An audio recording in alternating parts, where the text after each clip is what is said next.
bonsoir à tous et bienvenue dans la bande. J'espère que vous avez passé un excellent long week-end pour les chanceux et puis un week-end tout court pour ceux qui n'ont pas eu la chance d'avoir ce long week-end. Nous sommes lundi, c'est le jour de la semaine où vous devez reprendre le travail, mais c'est aussi le jour de la semaine où dans BDLB, nous vous proposons de faire le point sur l'actualité sportive du week-end. Alors au menu de ce soir, nous allons revenir sur la 8e journée de Super League avec la victoire de Yengen Sport sur Magenta. Une victoire qui a permis aux coéquipiers de Roy Kayara et Bertrand Caille de prendre la tête donc du classement de ce championnat de Super League. Vous allez avoir le résumé du match ce soir dans votre émission avec Prosper Poigou. Maxime Grousset, retenez bien son nom. Il est le premier nageur calédonien à avoir réalisé un 100 mètres sous la barre des 50 secondes. Ça s'est passé lors des championnats de France. Il a réalisé un chrono de 49 secondes et 96 centièmes. Nous découvrirons qui est ce grand espoir de la natation française dans la deuxième partie avec Océane Zobler. Et enfin, on parlera rugby avec les joueurs du pôle espoir calédonien avec une autre bonne nouvelle. Ils ont créé la surprise en battant hier en match de poule l'équipe de Lacanal. C'est l'équipe qui avait remporté ce même Interpol qu'ils disputent en ce moment dans la ville de Tours. On va revenir sur cet exploit avec l'entraîneur dans cette émission, Laurent Villy, que l'on va joindre par téléphone. Prosper Poigou, messieurs, voilà, ça sera la bonne qui va m'accueillir ce soir, chers téléspectateurs. Bonsoir, messieurs. Bonsoir. Bonsoir, Jim. Et puis, bienvenue à tous dans la bande. Et je vous propose que l'on commence avec du football, avec la 8e journée de Super League, comme je vous le disais, qui a vu Yengen Sport prendre la première place du classement. L'équipe de la côte Est s'est imposée 2-1 contre l'AS Magenta. Ça s'est passé samedi à Yoshida. Steve L'Aigle, président de la fédération calédonienne, que l'on ne présente plus, je crois. Merci d'être avec nous. C'était un beau match ce samedi. Très beau match, très disputé. Les deux équipes auraient pu l'emporter, c'est Yengen qui l'a emporté. Un match avec beaucoup d'engagement. Beaucoup d'engagement. On va le voir avec Prosper Poigou. Beaucoup d'engagement et la bataille du milieu de terrain fut difficile pour les deux équipes, mais qui a été remportée par Yengen Sport. Est-ce que vous êtes d'accord avec moi? C'est ça, on est tout à fait d'accord. Alors, Prosper, l'info à retenir, c'est que Yengen donc, est en tête du classement. On t'écoute maintenant pour le résumé. C'est ça, Jimmy. Donc, pour ce match qui s'est déroulé ce week-end, c'était le rendez-vous de football à ne pas manquer. Il s'agissait donc, tu l'as bien dit, c'est ça, du premier contre le deuxième. Donc, l'enjeu n'a pas tué le jeu. Donc, au contraire, on a pu assister à un match très engagé physiquement, mais très plaisant. Donc, Magenta avec 24 points devançait l'équipe de la côte Est que d'un point. Et là, on a l'ouverture du score. C'est ça, on a l'ouverture du score dès la 13e minute de jeu. Yoann Mercier ouvrait le score. Et j'en profite pour saluer le travail quand même du jeune Jordi Goni. C'est l'action qui amène le but sur un râteau. Il élimine quand même 2 défenseurs de Magenta et il dépose parfaitement le ballon sur la tête de son coéquipier. Voilà. Et ensuite, là, c'est l'égalisation. C'est ça. Il y a eu l'égalisation, donc du coup, c'est un joueur de Yengen qui fait une passe en retrait. Donc ça, c'est très dangereux dans les matchs de football de faire des passes en retrait à son défenseur central. C'est ça, surtout dans l'axe. Et du coup, là, on a très bien pu le voir. Les joueurs de Magenta ont enchaîné une action à une touche, à quelques touches de balle, et voilà, ils sont mis en position de tir. Et là, c'est le deuxième but pour Yengen, sur un centre de Roy Kayara. C'est dévié au premier poteau par l'excellent Jérémy Ndokunengo qui avait fait pourtant une belle partie. Et là, du coup, il s'est... L'excellent est malheureux, du coup. C'est ça. Malheureux. Un coup du sort qui arrive sur Jérémy Ndokunengo, qui a fait, encore une fois, un grand match, le capitaine de l'AS Magenta. L'AS Magenta qui a pu revenir au score avec de multiples occasions. De multiples occasions venir en fin de match, Prosper. C'est ça. Mais voilà, malheureusement, voilà, c'est Yengen qui a été plus fort ce soir-là. Alors, ce qui est intéressant dans ce match, c'est qu'à chaque fois, le Yengen Sport a réussi à marquer dans un moment où l'AS Magenta, on pensait que l'AS Magenta allait ouvrir le score. Oui, tout à fait.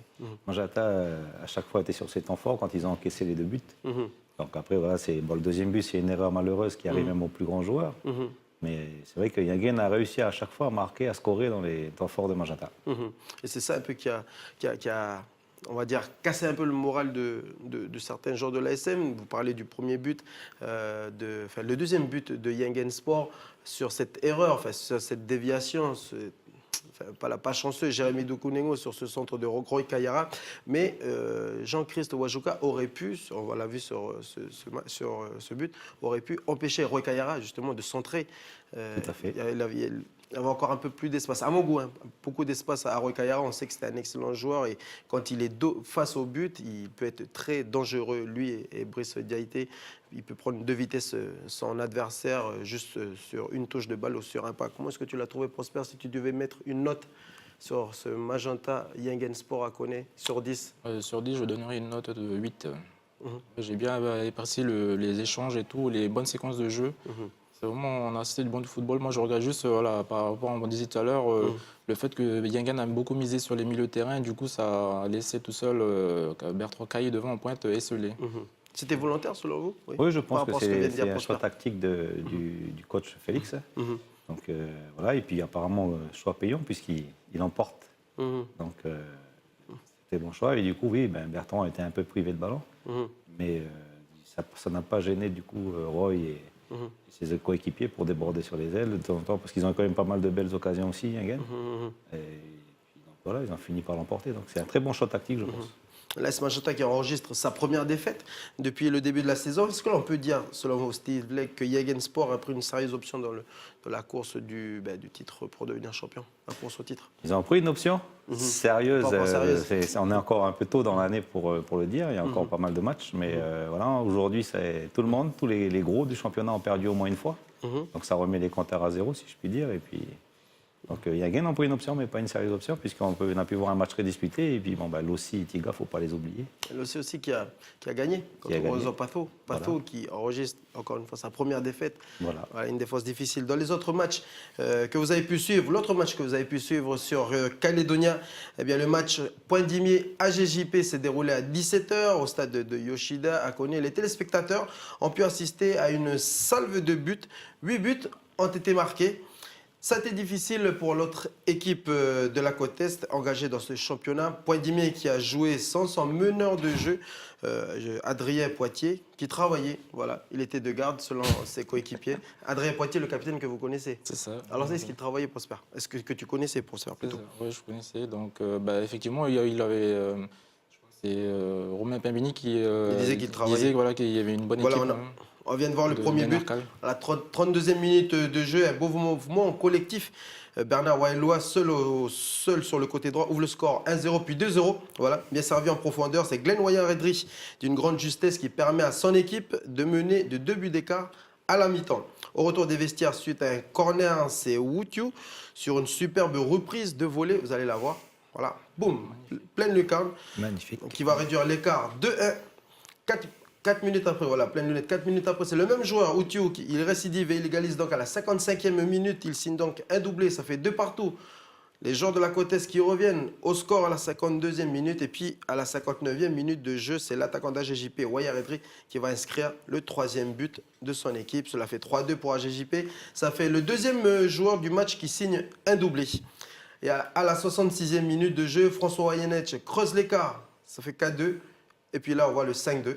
Voilà, François Wayenech avec une petite pichenette qui crucifie le gardien de Point Dimier. On revoit encore juste pour le plaisir des yeux. Voilà, Steve, la lunette, la reprise de volée, ce petit piqué, ça peut revenir dans notre but. Et puis aussi cette magnifique frappe dans la lucarne de Frédéric Ouelepan qui réduit l'écart avec cet intérieur du pied bien placé dans la lucarne. Encore une fois, score final 5-3. Il y a eu des beaux buts ce soir que je pense que l'on va retrouver sur le site de FCF dans le top 5 ou le top 10 de cette début de saison. Oui, je pense, on est assez gâtés ce début de saison. On a quand même pas mal de beaux buts chaque week-end. Donc on est assez gâtés, on va avoir un beau top but. Qu'est-ce qui pourrait l'expliquer selon vous? C'est le travail?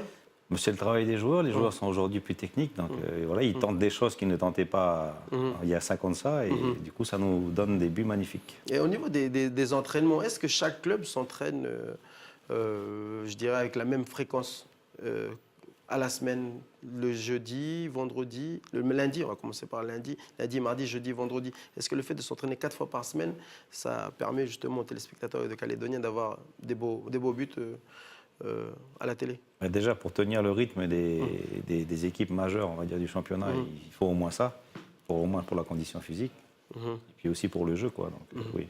Aujourd'hui, on est obligé en Super League, si les équipes là, comme AGJP qui montent veulent rivaliser, ils rivalisent très bien d'ailleurs AGJP. Oui, c'est ça. Ils sont obligés d'avoir des séances d'entraînement au moins 4 fois par semaine, 3 fois minimum, c'est un minimum de 3 fois, je crois. Et des joueurs, on rappelle que notre championnat, eh bien, c'est un championnat où évolue uniquement que des joueurs amateurs. Tout à fait. Donc on est obligé de travailler. On a parlé d'Adrien Poitier qui a cruellement manqué à cette formation de Point Dimier, on l'a vu samedi. Ce sont les limites de notre championnat, malheureusement. Voilà, malheureusement, il y a surtout pour les équipes du Nord, puisqu'on a pas mal de salariés qui travaillent soit à la mine ou soit d'astreinte à Enercal. Je pense que c'est son cas. Il devait être soit de quart à la mine ou soit d'astreinte à Enercal ou avec les pompiers. Est-ce que ça pourrait évoluer dans le bon sens selon vous? Est-ce qu'un jour on pourra avoir un club semi-professionnel?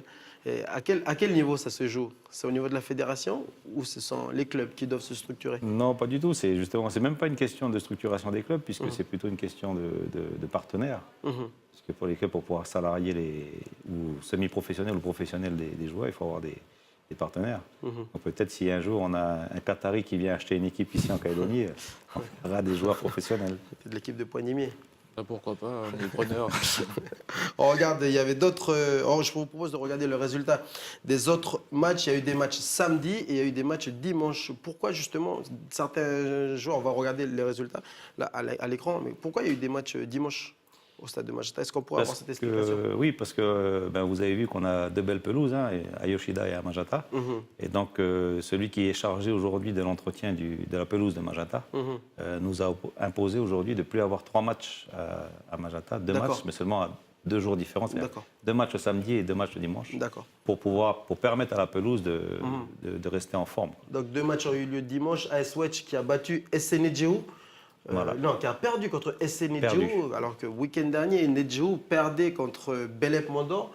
Belep Mondor qui a été battu 9-1 par l'AS Mondor. C'est vraiment un championnat qui est encore indécis, où il y a encore plein de surprises. Et puis l'AS Lassi qui a battu Horizon Pato 2-1. L'AS Lassi qui a terminé le week-end dernier, qui a effectué match nul contre l'équipe d'AGJP. C'est vraiment un championnat qui est encore assez indécis. C'est pour ça que je disais, Yingen a pris une option, mais pas une sérieuse option, puisque le championnat reste ouvert. On voit des équipes comme AGJP qui peuvent créer la surprise en faisant match nul contre l'OSI. Et pourquoi pas même, ils auraient pu gagner. Donc, voilà. Donc vraiment, le championnat est encore très ouvert. Et c'est de bon augure, c'est très bien, puisque on voit Belep Mondor qui arrive à gagner à Nassé. Et puis qui revient ici sur Mondor et puis se font battre par Mondor. 9-1. 9-1, voilà, c'est incroyable. Donc, le championnat est très ouvert et tant mieux pour le spectacle. Voilà, c'est ça. On va le voir en plus sur le classement avec Yagen Sport qui prend donc la tête du championnat. Mais on va voir que l'écart entre le premier et le quatrième, notamment, et le cinquième, même j'ai envie de dire, avec Belep Mondor, il n'y a que 7 points d'écart. Tout reste encore jouable, même pour Nedjou qui a 8 longueurs, qui est à 18 points, et le premier 27 points. C'est avec ce système où un match gagné vaut 4 points et un match perdu, on gagne quand même 1 point. Ça reste très ouvert. Possible. Voilà. Il n'y a que 7 points de différence entre Belep et Yingen. Il suffit que Belep gagne son prochain match, Yingen le perd, et Belep revient à 3 points de Yingen. À ce stade de la compétition, est-ce que pour Bako, qui est encore à 9 points, qui n'a pas encore de victoire, mais qui a eu son match nul le week-end dernier, est-ce que Bako a encore une chance de pouvoir sauver sa saison, qui joue le maintien? Oui, tout à fait. Il faut gagner tous les matchs. Maintenant, il ne faut plus calculer, il faut gagner. Et puis s'ils gagnent, ils pourront se maintenir. Ouais. Et un mot, Steve Legge, sur cette formule d'accorder 1 point sur une défaite. C'est du jamais vu. Il n'y a qu'en Nouvelle-Calédonie qu'on le voit. Non, ça existe dans le monde entier. Il y a différentes sortes de classements, en fait. Donc, c'est soit 3 points, 1 point pour le match nul et 0 pour la défaite. Ou soit c'est 4 points, 1 point pour la défaite et 2 points pour le match nul. C'est venu de quelle volonté, ça? C'est une volonté du partage des points.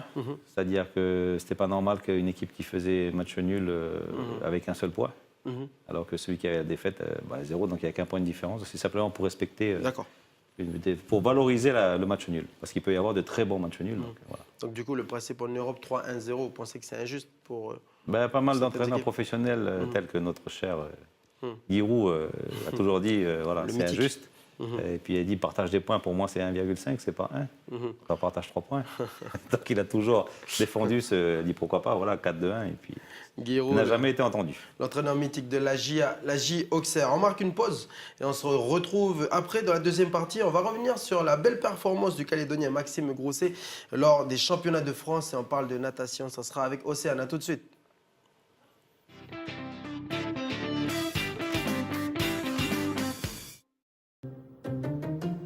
La tortue peut parcourir plusieurs centaines de kilomètres pour rejoindre son site de ponte. Au cours de son long voyage, de temps à autre, elle s'autorise des escales. Pendant ces pauses, elle en profite pour refaire le plein, et le récif est un lieu formidable de ravitaillement, tant il regorge de nourriture. Ce dont elle raffole par-dessus tout, ce sont les coraux mous.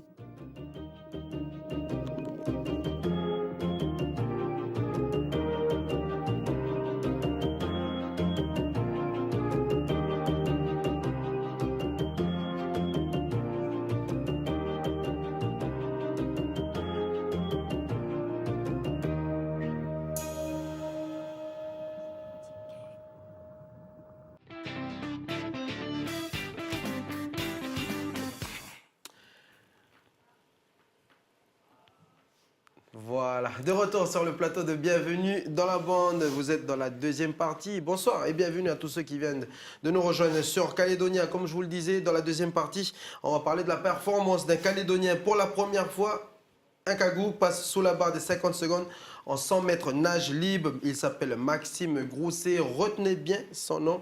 Il a 18 ans et il a réalisé un chrono de 49 secondes et 96 centièmes lors des championnats de France. On voit tout ça avec Océane. Bonsoir Océane. Bonsoir Jimmy. Alors effectivement, bon, vous ne l'avez peut-être pas vu jusqu'à aujourd'hui, mais Maxime Grousset a battu des records ce week-end, donc on va certainement se souvenir de lui encore très longtemps. C'était au championnat de France, près de Schiltigheim, à côté de Strasbourg. Voilà, il a battu des records puisqu'il est passé, comme tu l'as dit, en dessous des 50 secondes. Il a fait exactement 49 secondes et 96 centièmes.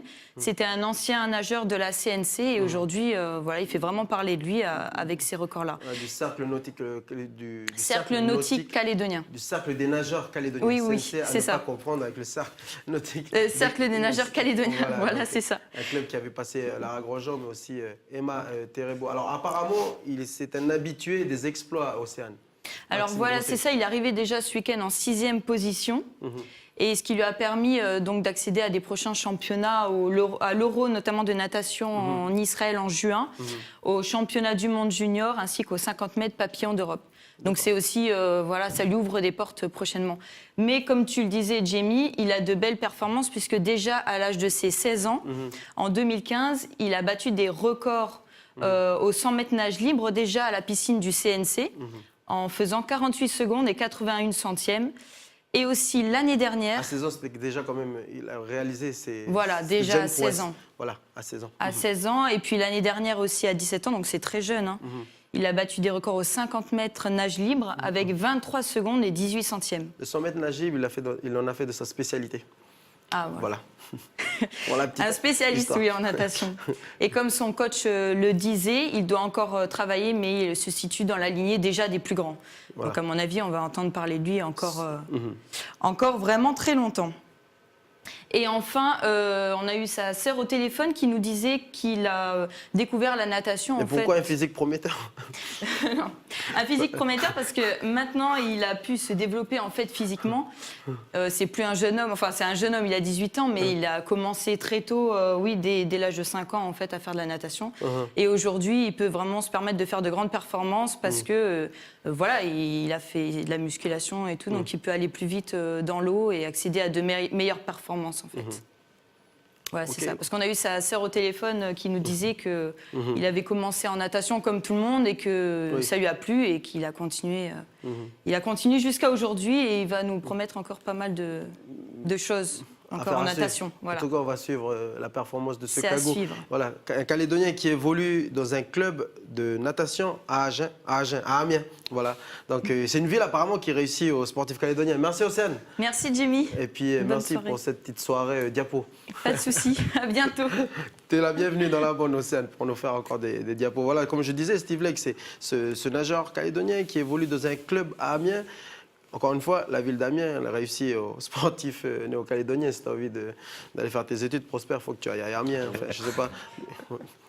Votre sentiment là, pour voir le fait de voir des Calédoniens qui réussissent. Fierté, hein, voilà, et on peut féliciter aussi les écoles de natation du territoire, puisque la preuve qu'on a de très bonnes écoles. Et puis que voilà, à chaque fois nos nageurs, on peut le voir, ils sont bien vus, ils sont bien notés, ils arrivent à avoir des records en natation en France. Et bon, je pense que il ne va pas tarder à atteindre les Jeux Olympiques.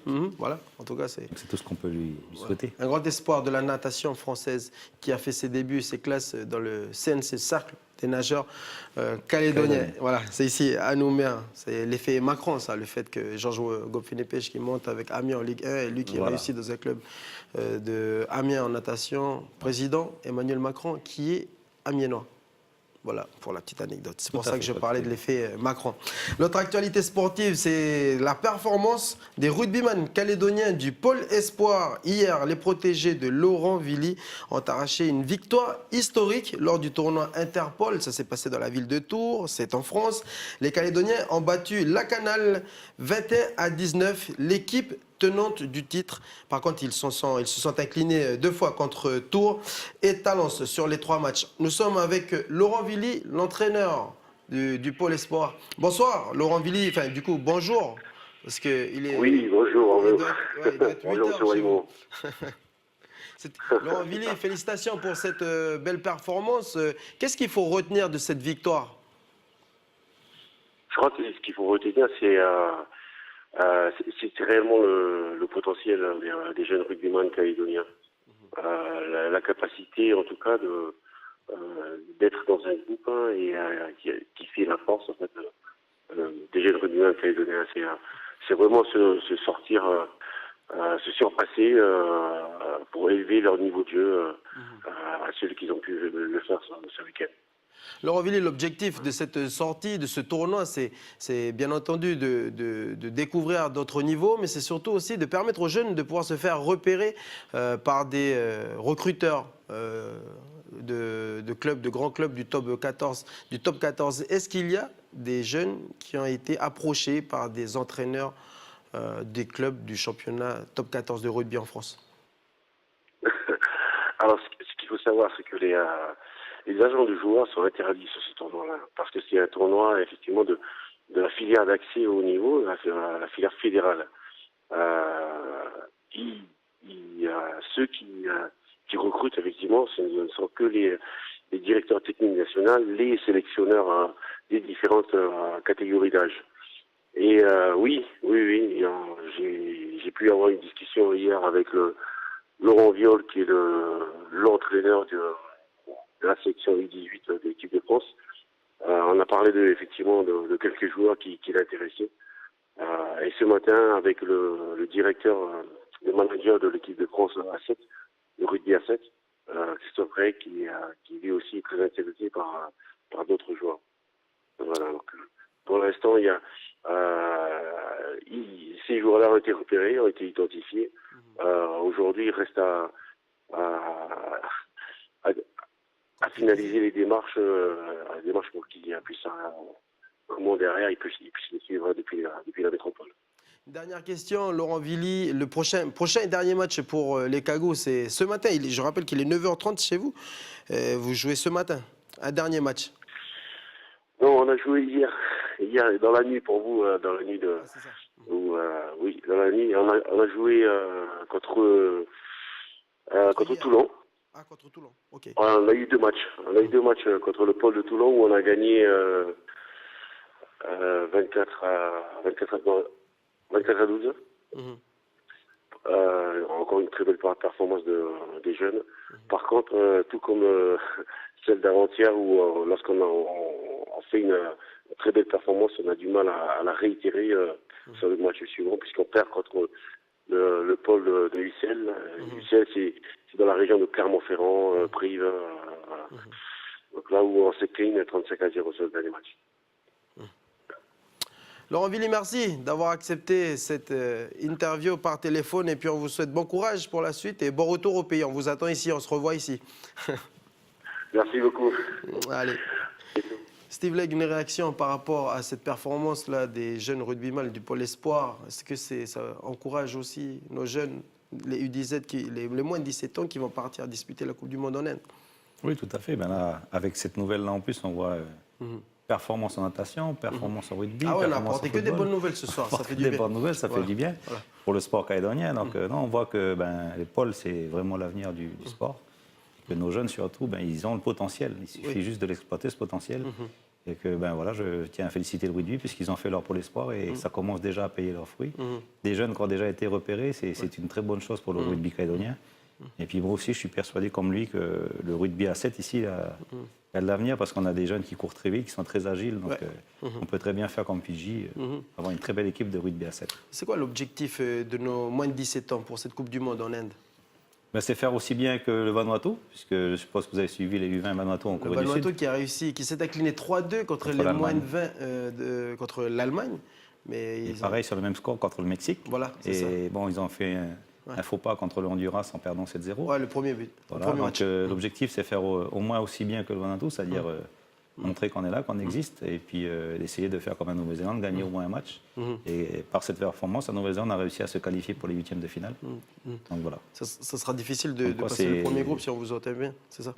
Oui, mais il faut bien représenter le Pacifique, parce que c'est important, puisqu'on défend nos 2 places qualificatives pour la Coupe du Monde des jeunes. Donc c'est important de faire au moins comme le Vanuatu et au mieux comme la Nouvelle-Zélande, c'est-à-dire Nouvelle-Zélande. passer en huitième de finale. Et la Nouvelle-Zélande qui a quand même battu une sélection d'Amérique latine. Honduras. Honduras, voilà. Battu le Honduras. Donc, comme quoi. Comme quoi. Comme Et quoi, ils il y finissent a meilleur du niveau. 3e, donc Voilà. du coup ils sont qualifiés pour les huitièmes de finale. Ils sont qualifiés pour les huitièmes de finale, la Nouvelle-Zélande. C'est Voilà, une ils bonne vont jouer nouvelle les pour le États-Unis. football océanien. Ok. Bonne nouvelle pour le football océanien. Voilà. On rappelle quand même les dates de cette Coupe du Monde, c'est en octobre prochain, en Inde. Voilà. Moins de 17 ans qui s'envolent dans pas longtemps pour une préparation en Nouvelle-Zélande. Ils s'envolent dès le début des vacances scolaires, vendredi, ils prennent l'avion pour aller 15 jours en Nouvelle-Zélande, à Auckland, en stage fermé, où ils vont affronter 2 fois de suite la sélection néo-zélandaise. Donc il y a un mélange de U17 et U18, et 2 équipes de très haut niveau de jeunes qui jouent à Auckland. Voilà. En tout cas, on sera là pour supporter nos moins de 17 ans qui, pour la première fois dans l'histoire du football calédonien, vont participer à une Coupe du Monde. Messieurs, merci d'avoir participé à cette émission. Prosper, merci pour ce résumé. Merci Steve Legle, pour on se l'invitation. retrouve samedi pour la 9e journée de Super League. Elle va se dérouler ici, au stade de Yoshida, avec 2 matchs, comme d'habitude, à 17h. Pointe-Dimier recevra l'Horizon Patho. Et puis à 20h, Yangensport, la JS Bako affrontera Yangensport. Donc pour la première fois depuis le début du championnat, les 3 équipes de la province Nord joueront dans leur fief ici au stade de Yoshida. Merci à tous, merci de nous avoir suivis. On se retrouve demain pour un nouveau numéro de Bienvenue dans la bande. Bonne soirée, restez sur Calédonia, la programmation continue. Ciao.